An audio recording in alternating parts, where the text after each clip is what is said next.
தமிழக முதலமைச்சர் குறித்து அவதூறு பரப்பிய யூடியூபர் சவுக்கு சங்கர் மீது வழக்கு பதிவு செய்ய வேண்டும், அவருடன் நெருக்கமாக உள்ள எஸ்பி வேலுமணியுடன் விசாரிக்க வேண்டும் என திமுக பிரமுகர் ரேஸ்கோர்ஸ் ரகுநாத் காவல் ஆணையரிடம் புகார் மனு ஒன்றை கொடுத்துள்ளார்.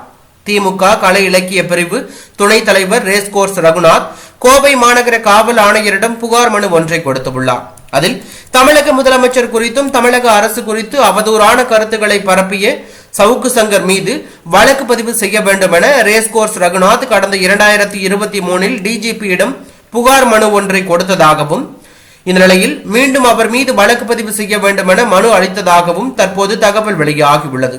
மேலும் சவுக்கு சங்கர் மீது புகார் அளித்த பின்பு தனக்கு பல்வேறு மிரட்டல் வந்ததாக கூறிய அவர், சவுக்கு சங்கருக்கு நெருக்கமான அதிமுக முன்னாள் அமைச்சர் எஸ்பி வேலுமணி அவருக்கு பின்னணியில் இருந்து செயல்படுவதாக தெரிகிறது, எனவே அவரையும் நேரில் அழைத்து விசாரிக்க வேண்டும் என அவர் தெரிவித்துள்ளது தற்போது அரசியல் வட்டாரத்தில் பெரும் பரபரப்பை ஏற்படுத்தி உள்ளது.